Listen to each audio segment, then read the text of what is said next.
This game is absolutely cooked. And in this video I'm showing you exactly why. We're going to be analyzing one Hot Champs run, meaning 20 online games. We'll go play by play, analyzing each play, telling you exactly what's wrong with it, the first shift of the first game, and my opponent tries to glitch wrap, and right after, bang! Chapter 1. One tease.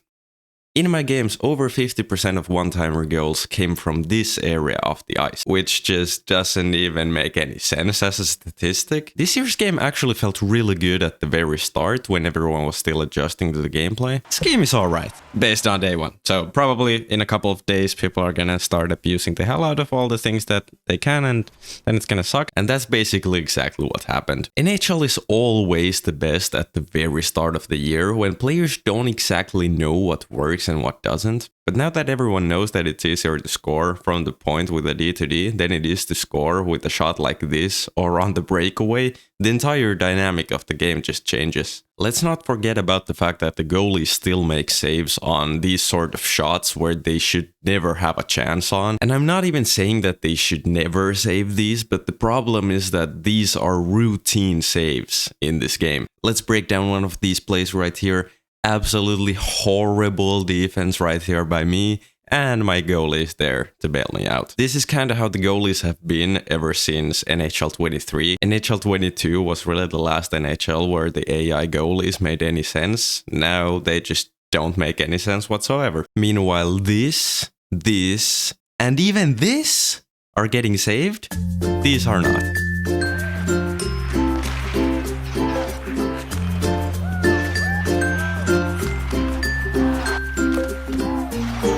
The goalie's ability to make a save seems to be very disconnected from factors like where the shot was taken, was the goalie screened, was he moving across the ice, and so on. It's especially frustrating when none of those things are even true. The goalie isn't screened, the shot is from the point, and he's not even moving side to side. Combine all of this with the pressure system where even a shot from the point fills up the pressure meter almost halfway. All this makes up for a situation where the defending team is more concerned about a player at the point who has the circle below them, indicating a skill-based one-timer, than they are concerned about letting an opponent shoot from what should be a higher percentage scoring chance. Here's a great example of it where my opponent takes Chara to defend this one-timer from the point. How does this make any sense whatsoever? He's just letting me cut into the middle if I want. Also, one more thing, if the skill-based one-timers are a thing in this game, why doesn't that apply to all one-timers? Sometimes I'll be on a 2-on-1 and the circle just doesn't pop up under my other player. Why is it EA deciding when your one-timer is a skill-based one and when it isn't? That just doesn't make any sense to me. So either just get rid of it or make every single one-timer have to be timed. Let's go back to play-by-play. Pretty hilarious that the first shift of my first game was a prime example for the one-timers, but even more hilarious is that the second shift looks like this. Chapter 2. The L2.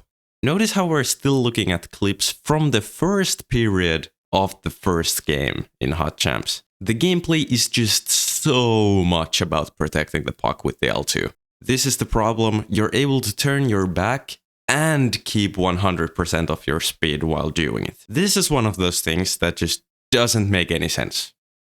That's it. Why is this in the game? This is awful to defend, allows for so many glitch goals, and leads to a ton of tripping penalties on top of that. The total number of penalties in my 20 games was 43, and 37 of those were tripping penalties. Let that sink in. And on top of that, there was a couple of horrendous penalty shot calls. How is that a penalty shot? That is ridiculous.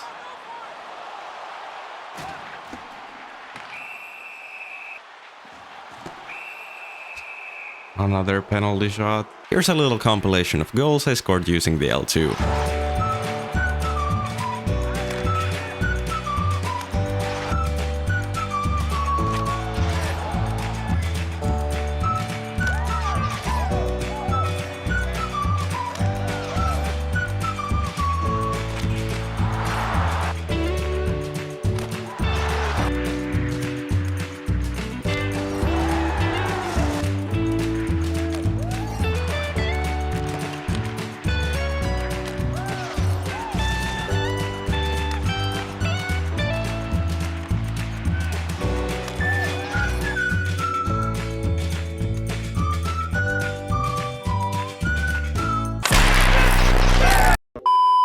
Chapter 3.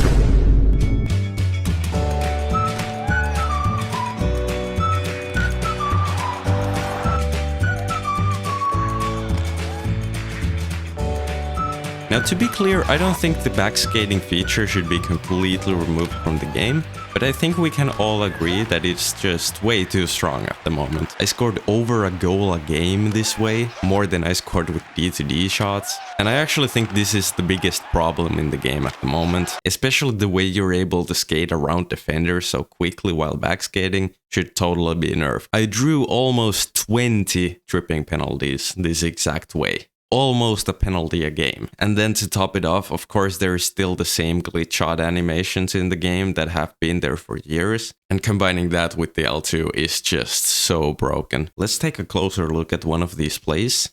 Pause right there. Notice how my opponent is right beside me. He should be able to go for a poke if I just keep moving forward. Either that, or I should be forced to slow down to protect the puck with my body. In no way, shape or form does this resemble ice hockey, where I'm just able to skate around him while facing the other way. Chapter 3.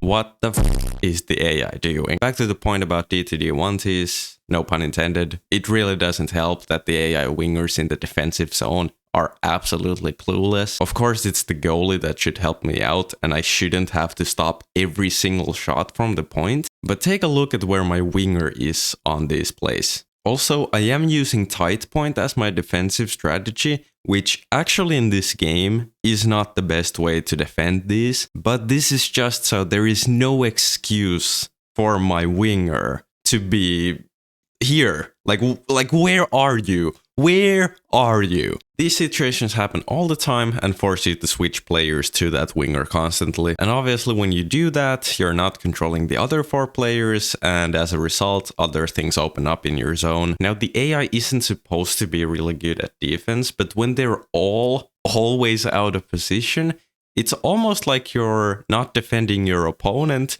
you're just trying to keep your players in position. That's kind of what defense is in this game. Switch to one guy that's out of position. By the time you move that player to where he's supposed to be, another one of your players is already out of position and you have to switch to that player. The AI also likes to do some other really awesome things like this. May I ask? I guess it's fine. Right? The AI just thought I had the puck, even though I didn't.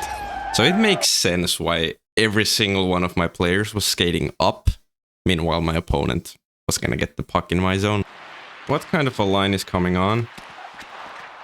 Why is Forsberg playing center? Let's get an instant replay of this line change in overtime. Van Riemsdyk, a right winger, and Steven Stamkos, a center, jump off the ice, and on comes Philip Forsberg. Huh? A left winger? And this isn't even like a one-off thing either. And now my first line is on when I put the third line on. All right. Okay. Interesting. How the hell is there 2 centers? Like, I keep getting 2 centers on the ice at the same time. Chapter 4. Passing. Back to the play-by-play of my first game of champs. An absolutely wonderful forecheck right here. And then for some reason, the game decides this pass is going to Marner, and somehow even he misses the puck, but that's actually not the point. Also, side note, there's again 2 left wingers on the ice for some reason, but that's also not the issue here. Why is the pass locking to anybody except Forsberg right here? It is not the biggest issue in this game, I know, but it's still super annoying every time it happens. What? Why is the pass going all the way there? Oh, never mind. Nice, 5-hole. Different than normal, just because he switched to go. Oh, okay, that's exactly what I'm talking about. Also on the topic of passing, low-key the icon passes are kind of OP. I don't know if these should be nerfed or removed altogether, but honestly, on the breakout, they're basically saucer passes without any skill needed to do it. Plus, they are more harder and more accurate than the normal saucers. I mean, this is the best way to break out of your zone in this game. Just hold the pass button and press the button you want, and it will automatically be a supercharged saucer that basically never misses. The dumbest part is that they're legitimately better than the normal sauce. So there is like never a situation why you would want to do a normal sauce instead of this one. Because again, a normal saucer also requires some skill to do. This really doesn't. And talking about saucers, what happened to saucers? Manual saucer passes used to be really, really good and a relevant skill to learn in this game. And in my opinion, it's one of the best ways to have skill gap in NHL. The problem right now is that it seems like the saucer passes are getting intercepted more than normal passes. Oh, he gets that saucer with his leg. It seems like there's always some AI defender extending a leg in the way of the saucer, or better yet, catching like a shot with his hand. Poke. Other side. No. You're like 1 meter away from me. I shoot the puck and you just catch it. Sure. Chapter 5. Horrible goals. To end this video, here are my favorite how the fuck did that go in moments from these 20 games. I hope you enjoy. Is he gonna try it too? Yep. What? I'm there. Okay. E2D. Nice gun char. Oh, beauty. That was just a great play by my opponent, you know, shooting it from below the goal line.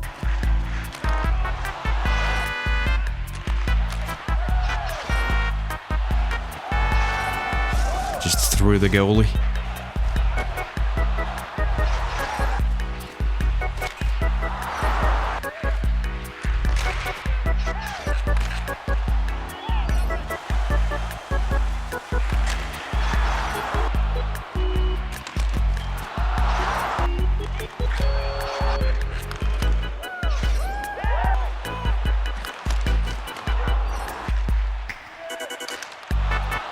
Wow, that's crazy.